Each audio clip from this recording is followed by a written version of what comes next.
দ্রুত সময়ের মধ্যে সুস্থতা নিয়ামত দান করে।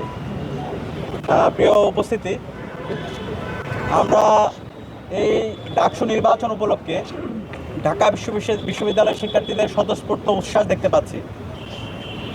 আমরা কেমন ঢাকা বিশ্ববিদ্যালয় বিনির্মাণ করতে চাই, আমরা যারা প্রার্থীরা আছি সেই রূপরেখাটা এখন আমাদের শিক্ষার্থীদের সামনে পেশ করা উচিত।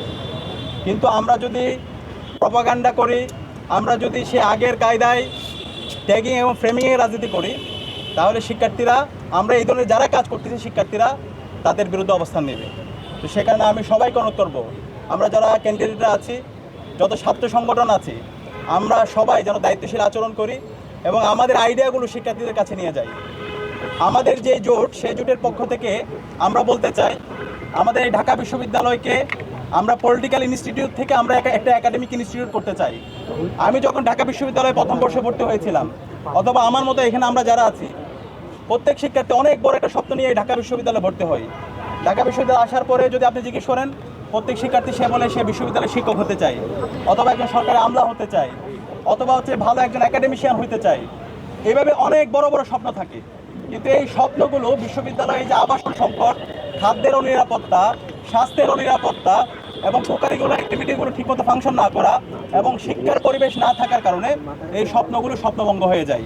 এবং এখানে রাজনীতির নামে অপরাজনীতির ফলে শিক্ষার্থীদের রাজনীতির প্রতি বিমুখতা তৈরি হয়।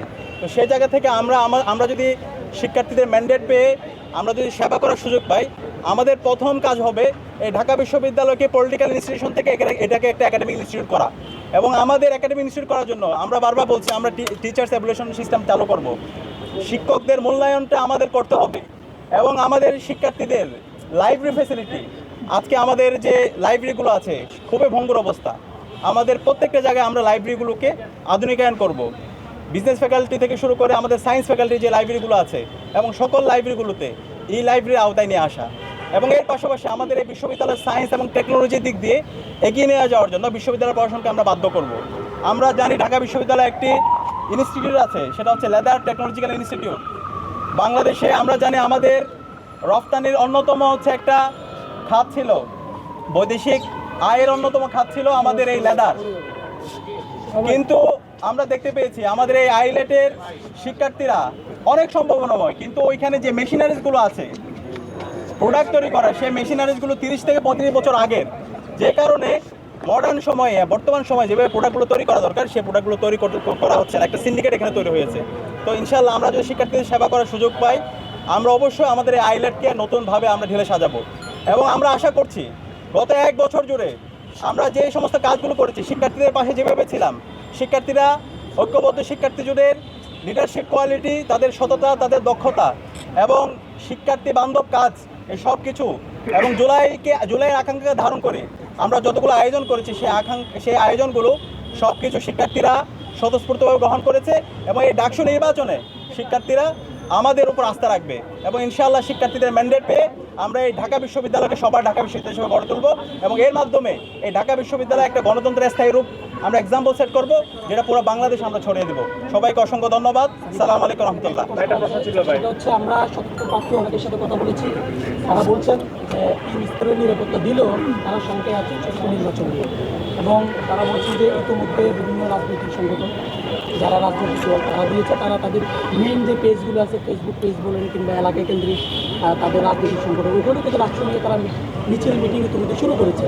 আচ্ছা, আমরা একটু বলি, আমরা দেখতে পাচ্ছি বারবার আমরা এই কনসার্নটা দিচ্ছি, বিশ্ববিদ্যালয় প্রশাসনের একপাক্ষিক আচরণ দেখতে পাচ্ছি।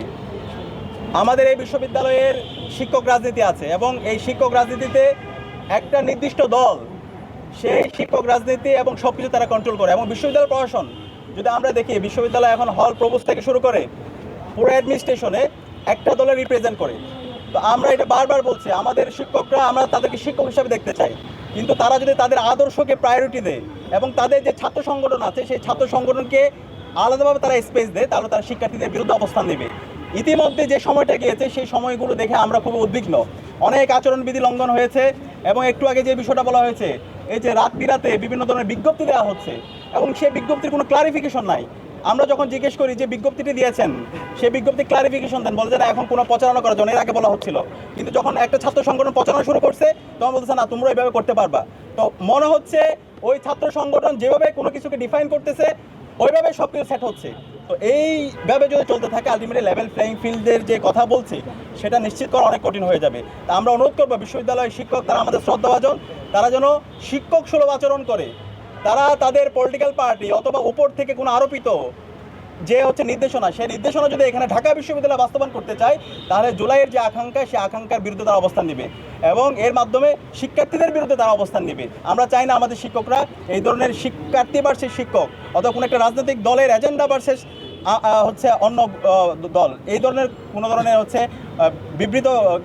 বিব্রতকর পরিস্থিতি তৈরি না হোক, সেটা আমরা প্রত্যাশা করব। সেনাবাহিনী ঠিক আছে, আমরা আজকের মতো শেষ করে দিই।